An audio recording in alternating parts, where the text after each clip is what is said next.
하나님이 주시는 말씀은 오늘은 두 군데를 보시겠는데요. 먼저 요한복음 19장 30절 말씀을 제가 봉독해 드리겠습니다. 요한복음 19장 30절 말씀입니다. 예수께서 신 포도주를 받으신 후에 이르시되 다 이루었다 하시고 머리를 숙이니 영혼이 떠나 가시니라. 아멘. 또 한 군데는 누가복음 23장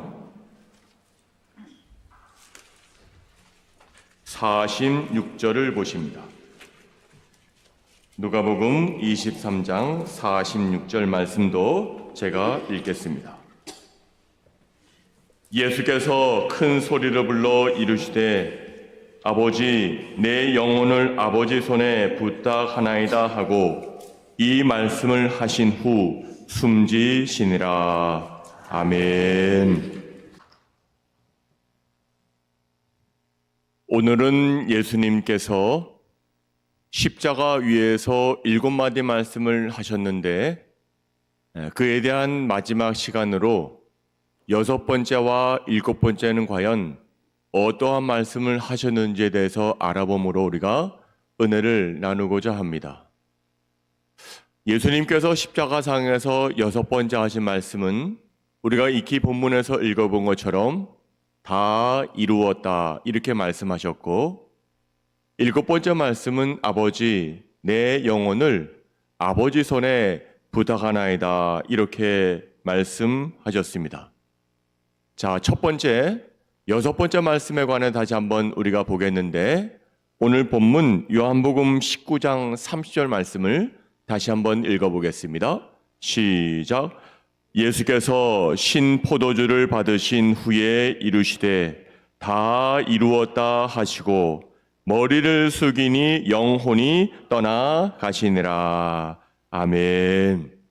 여러분, 다 이루었다 말씀하시는데 예수님의 생애는 33년 아니었습니까? 사람의 인생으로 보면 짧고도 짧은 순간 33살의 나이에 뭐를 다 이루셨다는 겁니까? 연세가 많아서 돌아가시는 분들을 보시게 되면 90세, 100세 되신 분들은 이제 내 할 것은 다 했다 이해가 되지만, 청년 같은 파릇파릇한 33살의 나이가 내가 다 이루었다 말씀하면 뭘 도대체 이루었고 다 이루었다는 겁니까? 오늘 예수님께서 다 이루었다 하시는 것은 우리의 모든 죄를 다 이루었다라는 겁니다. 우리말로 하면 이것이 참 이해가 잘 되지 않습니다. 우리의 모든 죄를 다 이루었다고 하는데 과연 그것이 뭔가 우리는 궁금해합니다. 하지만 다 이루었다라는 말을 이렇게 해석하면 좀 이해가 더 되실 겁니다. 다 이루었다 이 말은 테텔레스타이라는 헬라어 언어를 씁니다. 테텔레스타이. 이 테텔레스타이라는 뜻은 다 갚았다라는 겁니다. 내가 어떤 사람에게 빚을 지고 있는데 조금도 남기지 않고 다 갚았다. 100만 원을 빌렸으면 100만 원 다 갚았다. 1000만 원을 빌렸으면 1000만 원 다 1원이라도 남기지 않고 다 완부를 했다. 이것이 바로 테텔레스타이입니다. 그러니까 우리 주님께서 지금 다 이루었다 말씀하시는 것은 우리는 죄인인 걸로 죄를 지을 수밖에 없는 사람들인데 그 죄값을 우리 주님께서 십자가상에서 다 완납해 주셨다. 다 갚아 주셨다. 이것이 바로 다 이루었다입니다. 즉 다 완불했다 이 뜻입니다. 자, 오늘 30절 말씀을 다시 한번 읽어볼 때 다 완불하였다 이 글을 우리가 집중해서 한번 읽어보면 좋겠는데요. 한번 띄워주실래요? 빨간 글씨를 한번 눈여겨서 보시고 강조하시면 되겠습니다. 시작. 예수께서 신 포도주를 받으신 후에 이르시되 다 완불하였다 하시고 머리를 숙이니 영혼이 떠나 가시니라. 아멘. 자, 우리 사람은 누구나 죄를 짓고 그로 말미암아 죄의 빚을 지고 살아갑니다. 죄에 대한 빚은 율법의 정죄입니다. 죄에 대한 빚은 사람의 힘으로는 벗어버릴 수 없는 짐이요 감당하기 어려운 빚입니다. 근데 예수님께서는 십자가에서 죽음을 스스로 선택하시고 우리의 빚을 남김없이 다 속량하셨습니다. 그리고 십자가상에서 테텔레스타이 다 이루었다 말씀하시고 있습니다. 죄인으로서 여러분과 저는 하나님께 큰 빚이 있는데 그것을 우리 힘으로는 도저히 갚을 수가 없습니다. 우리는 죄를 지으며 살아왔는데 그 죄를 청산할 길이 없습니다. 우리는 양심을 어겨왔는데 그 죄를 없애버릴 길이 없습니다. 그래서 결국 죄값을 치를 수밖에 없습니다. 구약 성경에 보시게 되면 빚으로 초래되는 결과가 참으로 비참합니다. 빚을 갚지 못하면 남의 집에 가서 노예로 종살이로 살아야만 됐습니다. 빚이 있으면 자녀를 노예로 저당 잡히게 되었습니다. 빚이 있으면 법의 보호를 박탈당했습니다. 재산을 저당 잡혔습니다. 감옥에 갇히게 되었습니다. 여러분, 어찌하면 좋겠습니까? 우리 안에 있는 죄를 갚아줄 자가 없고 우리는 죄인인 거로 죄를 속량할 수도 없는 겁니다. 하지만 그런데 오늘 예수님께서 십자가에서 그 빚을 다 우리 대신 갚아주셨습니다. 예수님은 십자가 위에서 여러분과 저를 대신하여 죄의 형벌, 지옥의 형벌을 다 받으시고 다 이루셨다 외치시고 계시는 겁니다. 다시 말해 성도들이여, 제자들이여, 여러분들이여 염려하지 말라. 모든 인류의 빚은 내가 다 대신해 다 갚았다라고 선포하시고 외치고 계시는 것이 바로 다 이루었다 테텔레스타이입니다.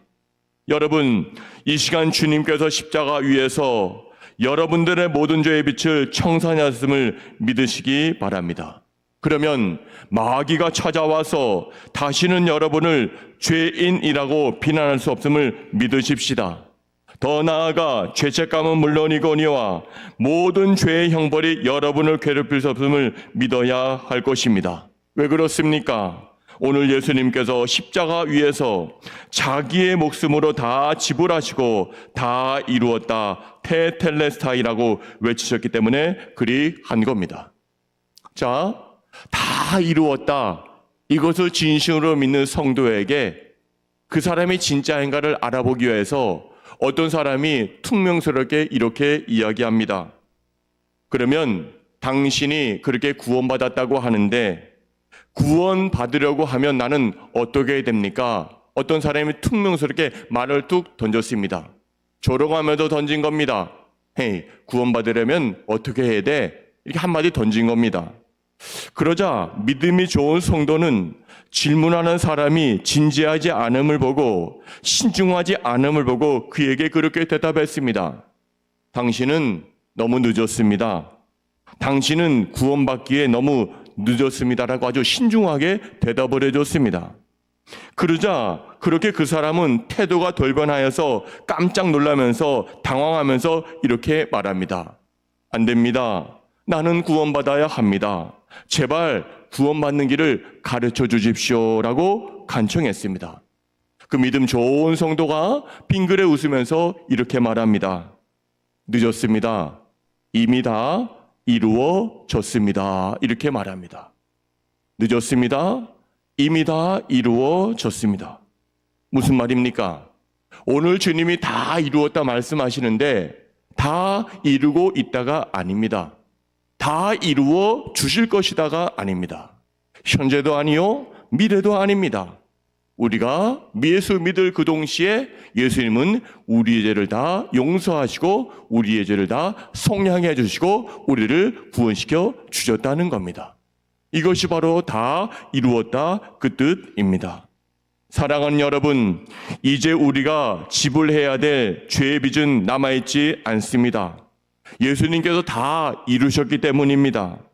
다만 우리는 그 사실을 믿고 감사함으로 우리 주님께서 우리의 죄를 다 갚으셨다는, 다 완납하셨다고 하는 영수증만 가지고 있으면 되는 겁니다. 그 영수증은 바로 주님께서 나의 죄를 위하여 십자가 위에서 죽으셨다는 사실을 믿는 믿음의 영수증입니다. 이것만 있으면 사단이 또다시 우리에게 우리의 죄의 값을 청구하려고 하면 이 믿음의 영수증만 보여주면 되는 겁니다. 그러면 사단은 우리에게 아무 소리도 하지 못하는 겁니다. 여러분에게 이러한 믿음의 영수증이 있기를 바랍니다. 내가 어떤 물건을 샀습니다. 그러면 그 영수증을 제시하게 되면 환불받을 수도 있습니다. 마찬가지입니다. 믿음의 우리의 영수증에는 이러한 글귀가 쓰여져 있는 겁니다. 우리 베드로전서 3장 18절 말씀을 한번 다시 읽어보겠습니다. 시작. 그리스도께서도 단번에 죄를 위하여 죽으사 의인으로서 불의한 자를 대신하셨으니 이는 우리를 하나님 앞으로 인도하려 하심이라.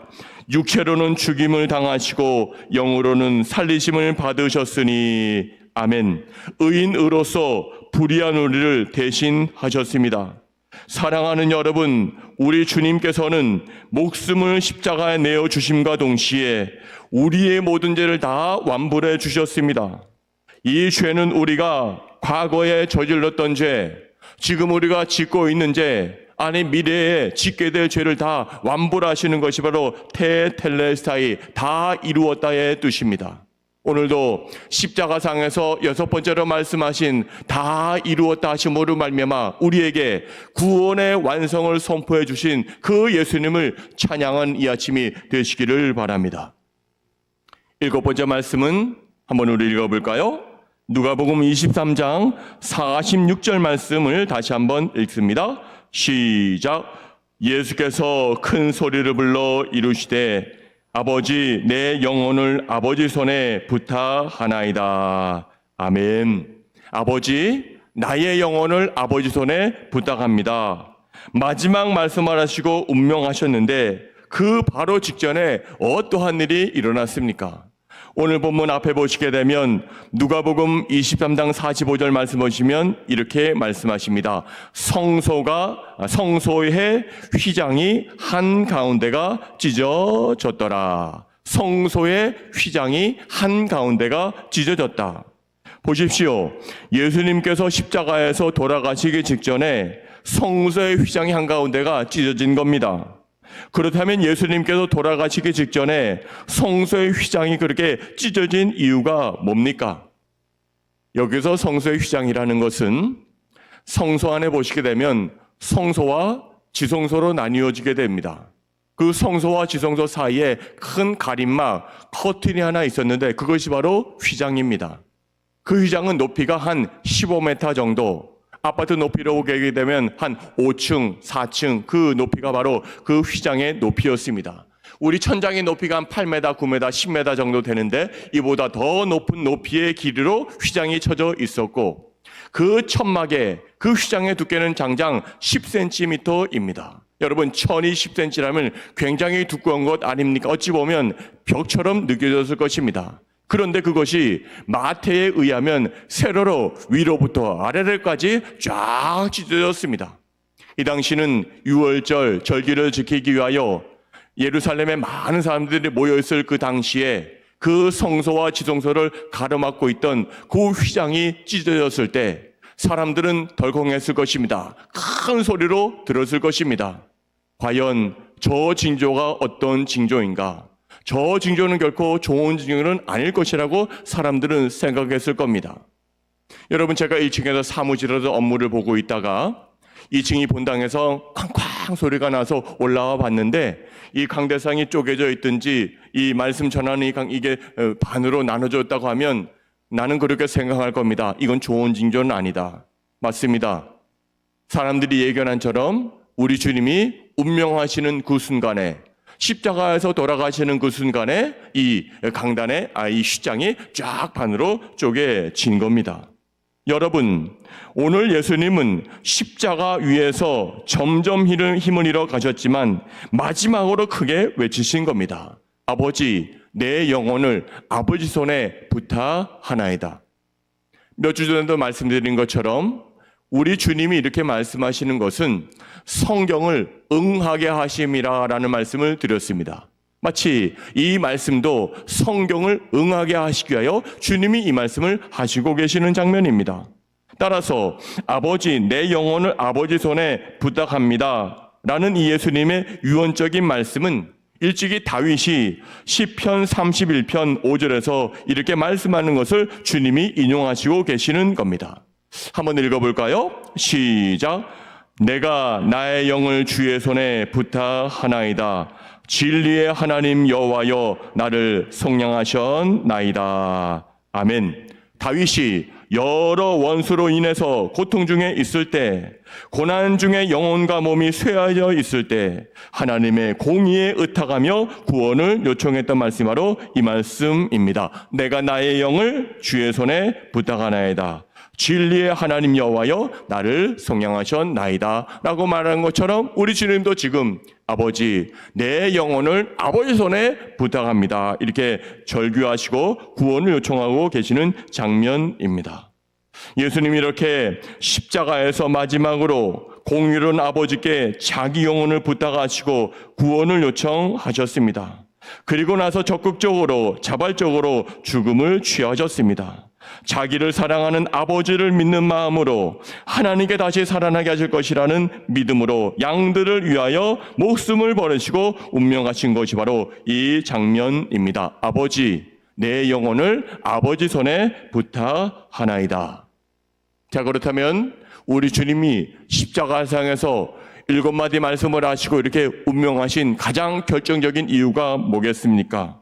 그것은 바로 우리에게 새로운 인생길을 열어주시기 위하여 우리 주님이 십자가에서 죽으신 겁니다.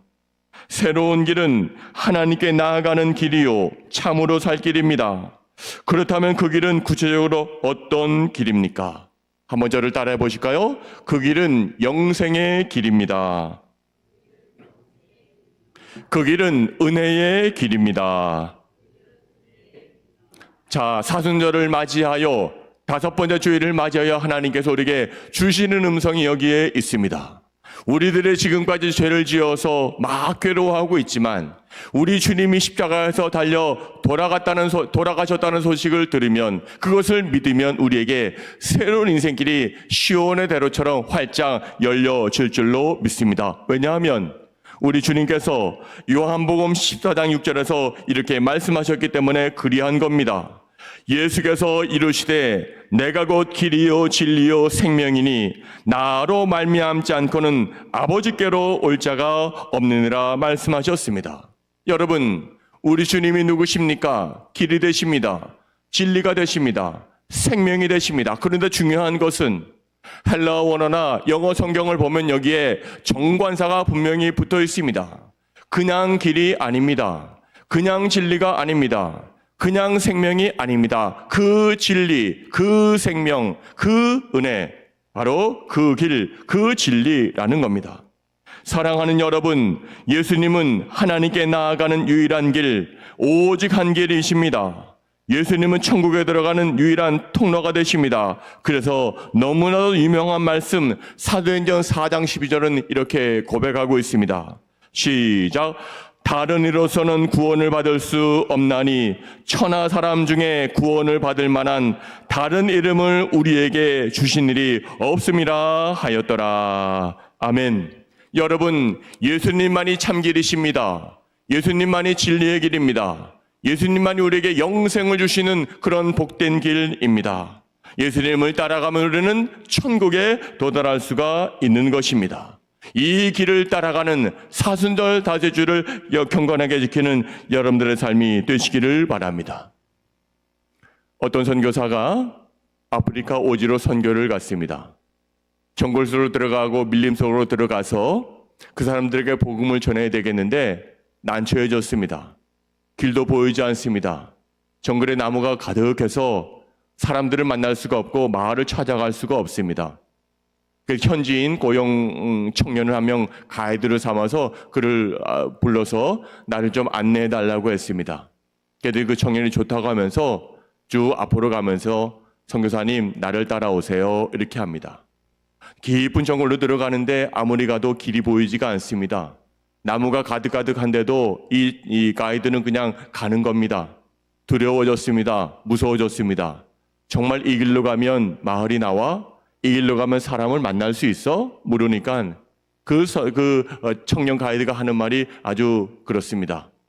형사님, 나만 믿고 따라오세요. 내가 길이에요. 그렇게 말합니다. 그렇습니다. 우리가 질문이 있습니다. 하나님, 이것이 가는 것이 과연 맞는 길일까요? 질문할 때 하나님은 우리에게 말씀하십니다.